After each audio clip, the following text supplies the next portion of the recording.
PHP में functions को study करेंगे। फंक्शंस क्या होते हैं तो कैसे यूज होते हैं। तो सबसे पहले फंक्शंस के बारे में जानते हैं। फंक्शंस होते हैं, फंक्शंस को अगर हम कहें तो ब्लॉक ऑफ कोड होता है, क्या कहिए, रीयूजेबल पीस या block of code that is used to perform a specific action. मतलब जिसको हम यूज करेंगे ऐसा ब्लॉक ऑफ कोड या रीयूजेबल कोड जिसको कि हम यूज करेंगे किसी स्पेसिफिक टास्क को परफॉर्म करने के लिए, स्पेसिफिक एक्शन को परफॉर्म करने के लिए। ये यूजर से इनपुट लेता है, किस फॉर्म में, पैरामीटर्स की फॉर्म में। कहेंगे it takes input from the user in the form of parameters, perform certain actions and give the output. User से पैरामीटर्स की फॉर्म में इनपुट लेते हैं, जो उनका एक्शन है, जो उसकी फंक्शनलिटी है, उसको परफॉर्म किया जाता है और फिर कुछ आउटपुट दिया जाता है। वो आउटपुट रिटर्न टाइप में होता है, रिटर्न वैल्यूज में होता है। तो हमेशा फंक्शन को इनपुट के रूप में पैरामीटर्स दिए जाते हैं और उससे आउटपुट के रूप में रिटर्न वैल्यूज ली जाती हैं। हाँ, ये जरूरी नहीं है कि हर फंक्शन को पैरामीटर्स दिए जाएं या हर फंक्शन से रिटर्न वैल्यू ली जाए। यहाँ 4 कैटेगरीज बनती हैं फंक्शंस की। पहली कैटेगरी होती है with no return value and no parameter, मतलब जहां पर ना तो पैरामीटर दिए जाएंगे ना रिटर्न वैल्यू ली जाएगी। Second category with no parameter but return value, मतलब पैरामीटर तो नहीं दिए जाएंगे लेकिन रिटर्न वैल्यू लेगा। Third type with parameter and no return value, मतलब पैरामीटर्स तो देंगे लेकिन रिटर्न वैल्यू नहीं लेंगे। Last with parameter and return value, जहां पे पैरामीटर भी दिए जाएंगे और रिटर्न वैल्यू भी ली जाएगी। इसको बाद में कर लेते, सब आंखों यही चलता रहता है।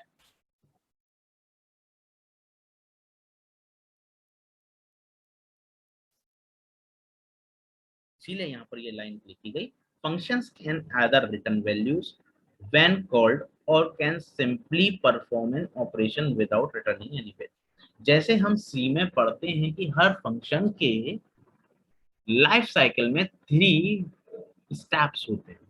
First step declaration of function, second definition of function and third is function call. मतलब सबसे पहले फंक्शन को डिक्लेयर करना, सेकंड पॉइंट होता है उसका उसकी डेफिनेशन देना, मतलब उसकी फंक्शनलिटी लिखना, उसका कोड लिखना कि उसमें क्या फंक्शन होगा। नेक्स्ट लास्ट उसका होता है फंक्शन को कॉल करना। इसी तरह से पीएचपी में फंक्शन को डेफिनेशन दी जाती है, फंक्शन को नाम दिया जाता है और फंक्शन की डेफिनेशन दी जाती है, उसके बाद उसको कॉल भी किया जाता है। यहाँ पर फंक्शन को, जैसे सी में भी फंक्शन को कितनी बार भी कॉल किया जा सकता है, एक बार डिफाइन करने के बाद वो उस फंक्शन उस प्रोग्राम के अंदर कितनी बार भी आप उसको कॉल कर सकते हैं। सेम प्रोसीजर यहाँ भी। टाइप्स ऑफ फंक्शंस की बात आती है तो फंक्शंस के टाइप यहाँ पर 2 टाइप्स के होते हैं, एक बिल्ट इन फंक्शंस होता है और एक यूजर डिफाइंड फंक्शन होता है। बिल्ट इन फंक्शन वो होते हैं जो पीएचपी में प्री डिफाइंड है, उसको पहले ही डिफाइन किए हुए कुछ फंक्शंस हैं। जैसे एग्जांपल के लिए इज नंबर, इज नंबर एक ऐसा फंक्शन है, पीएचपी का बिल्ट इन फंक्शन है, जो कि ये बताता है जो इनपुट हमने दिया है वो कैसी वैल्यू को होल्ड कर रहा है, क्या वो वैल्यू नंबर है या नहीं है। अगर वो नंबर है तो ये वैल्यू ट्रू देता है रिजल्ट, और अगर वो नंबर नहीं है तो ये फॉल्स देता है। इसी तरीके से इसमें डेट फंक्शन होता है, कॉस्ट फंक्शंस होते हैं, बहुत सारे फंक्शंस हैं, ओवर थाउजेंड्स ऑफ फंक्शंस हैं सी के पीएचपी के पास जो बिल्ट इन है। नेक्स्ट यूजर डिफाइंड फंक्शन की बात होती है। यूजर डिफाइंड फंक्शन वो होते हैं जो यूजर खुद क्रिएट करते हैं। कोडिंग करते समय प्रोग्रामर्स जब कोड करते हैं तब उसको क्रिएट करते हैं फंक्शन को, और वो फंक्शन वो अपनी नीड्स और रिक्वायरमेंट्स के अकॉर्डिंग क्रिएट करते हैं। User defined functions are those functions that are created by the user at the time of coding according to their needs and requirements। Syntax की बात करते हैं कि यूजर डिफाइंड फंक्शन का सिंटैक्स क्या होता है। तो सबसे पहले यहाँ पर एक कीवर्ड फंक्शन यूज होगा, उसके बाद हमें फंक्शन का नेम देना पड़ेगा। फंक्शन का नेम देंगे और ब्रैकेट्स लगाएंगे, स्मॉल ब्रैकेट्स से। ये जो स्मॉल ब्रैकेट्स है इससे ही शो होता है कि ये फंक्शन है। Next curly bracket start end of, और जो स्टार्ट एंड ऑफ होगा कर्ली ब्रैकेट्स का, उसके बीच में उस फंक्शन की सारी कोडिंग आएगी, जो वो फंक्शन की फंक्शनैलिटी। आप किसी भी फंक्शन का नाम लिखते समय हम कुछ पॉइंट्स को ध्यान में रखते हैं। वो कौन से पॉइंट्स हैं? First, function name must start with a letter और an underscore but not a number. Function का नाम हमेशा एक लेटर या फिर एक अंडरस्कोर के साथ स्टार्ट होगा, किसी भी नंबर के साथ स्टार्ट नहीं। या तो आप अंडरस्कोर लगाइए स्टार्टिंग में या फिर कोई एक लेटर रखिए। बिगिनिंग किसी भी फंक्शन के नाम की किसी एक लेटर से या अंडरस्कोर से होगी, किसी नंबर से कभी नहीं होगी। Second point, the function name must be unique. जो फंक्शन का नाम होगा वो हमेशा यूनिक रहेगा, किसी और फंक्शन के साथ मैच नहीं करेगा। The function name must not contain spaces. Function के नेम में कभी भी ब्लैंक स्पेस नहीं दिया जाता। जैसे मान लीजिए मुझे एक फंक्शन सिंपल इंटरेस्ट कैलकुलेट करने के लिए बनाना है, तो सिंपल इंटरेस्ट जब कैलकुलेट कराना है तो इसका नाम क्या दूंगा? तो मैंने दिया सिंपल इंटरेस्ट, एक स्पेस बीच में दे दिया। तो क्या ये वैलिड नेम है? नहीं है।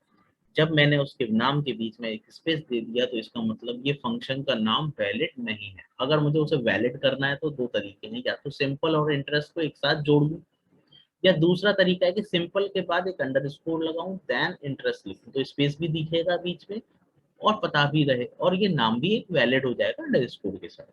Next, it is considered a good practice to use descriptive function names. हाँ, जब हम किसी फंक्शन का नाम लिखते हैं तो हम ये देखते हैं कि जो उस फंक्शन की फंक्शनैलिटी है उसको डिस्क्राइब करता हुआ नाम हम दें। जैसे अभी मैंने बताया सिंपल इंटरेस्ट कैलकुलेट करानी है, अब इस फंक्शन का नाम क्या देना चाहिए? सिंपल इंटरेस्ट, जिससे कि मुझे नाम पढ़ते ही पता लग जाए फंक्शन का कि इसकी फंक्शनैलिटी क्या होगी, इसके अंदर क्या काम हो रहा होगा, क्या ये एग्जीक्यूशन में क्या काम कर रहा होगा। इसी तरीके से जो आपके पैरामीटर्स हैं और रिटर्न वैल्यूज हैं वो ऑप्शनल होते हैं। जब हम एडवांटेजेस की बात करते हैं फंक्शन की, तो कोड रीयूजेबिलिटी पहला एडवांटेज है।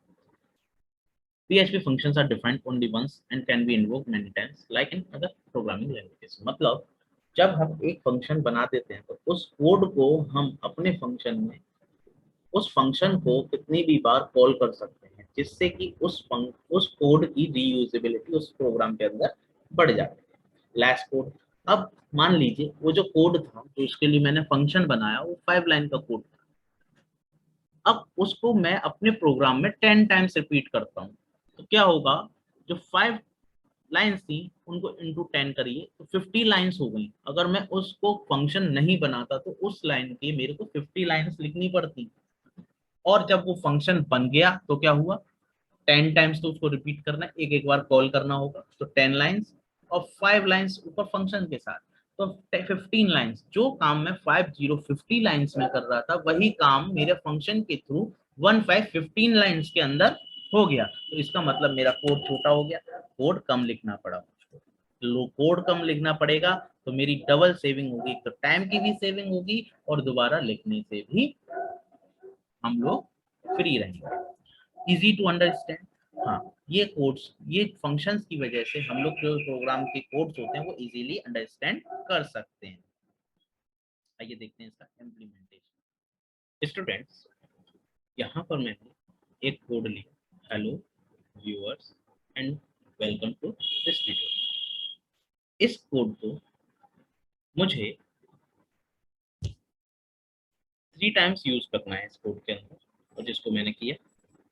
और यहाँ मैंने एक कोड अलग किया है और यहाँ एक कोड अलग है। यहाँ पर मैंने इको को ही यूज किया है। हाँ, जरूरी नहीं है कि आप इको को यूज करें, आप कुछ भी यूज कर सकते हैं, ये जो भी आप इको देंगे। तो जब हम इसका आउटपुट देखते हैं तो देखेंगे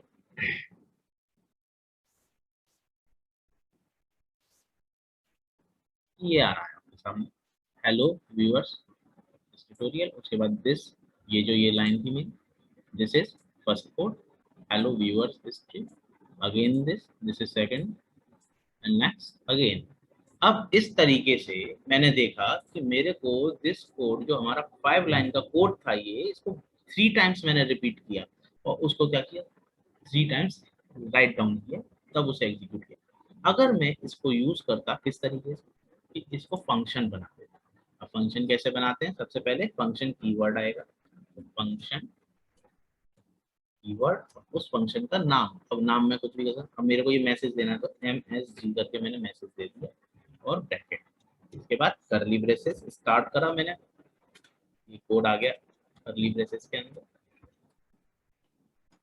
उसके बाद मैंने करली ब्रेसेस क्लोज किया। अब ये मेरा फंक्शन क्रिएट हो गया, फंक्शन MSG नाम से जो फंक्शन है मेरा क्रिएट हो गया, जिसके अंदर मैंने ये मैसेज दिया है। अब मैंने सबसे पहले इस कोड को रन किया, इसको रन करने से पहले भी मेरे को क्या था, इस मैसेज को प्रिंट करना था MSG, तो मैंने इस फंक्शन को कॉल कर लिया, ये फंक्शन कॉल हो गया, इसके बाद ये मैसेज प्रिंट हुआ। उसके बाद इस जगह पर इस कोड को अब मुझे जरूरत नहीं है लिखने की, अब मैं क्या करूंगा, सिंपली इस MSG को कॉल कर दूंगा फंक्शन को और ये कॉल हो जाएगा। इसी तरह से यहाँ पर भी सेम क्या हुआ, फंक्शन कॉल किया और हो गया। अब देखिएगा जो काम मेरा यहाँ हो रहा था यही सेम काम ये होगा, नो चेंजेस। क्यों, क्योंकि वही जो MSG के अंदर कोड है, जब मैंने यहाँ पर ये MSG को कॉल किया है तो इसका मतलब है ये यहाँ पर यही कोड यहाँ आ गया। इसके बाद मैंने ये कोड अपना नंबर कोड डाला, कुछ भी कोई भी कोड यहाँ आप लिख सकते हैं, जिसको कोड को यूज किया तो दोबारा से उस मैसेज को प्रिंट करा अगेन, मतलब इसी कोड को मैंने अपने प्रोग्राम में 3 टाइम किया, जरूरी नहीं है 3 टाइम करूँ, और ज्यादा भी टाइम कर सकता हूँ। देखिए क्या होगा, इतने टाइम ये प्रिंट हो जाएगा, आप देखिए नंबर ऑफ टाइम्स मैं इसको रीयूज कर सकता हूँ। अब अगर मैं इतने टाइम इस कोड को यहाँ लिखता हर हर कोड के बाद, तो कितना टाइम मेरा लगता और कितनी स्पेस जाती है। This is the use of function. Function से सबसे बड़ी चीज हुई रीयूजेबिलिटी, इंक्रीज हुई, कोड की रीयूजेबिलिटी हुई, और लेस कोड हुआ, लेस टाइम हुआ। नेक्स्ट यहाँ पर इम्पोर्टेंट चीज है वो ये है कि अगर मैं यहाँ पर ये कोड भी नहीं लिखता, मान लीजिए इस तरह,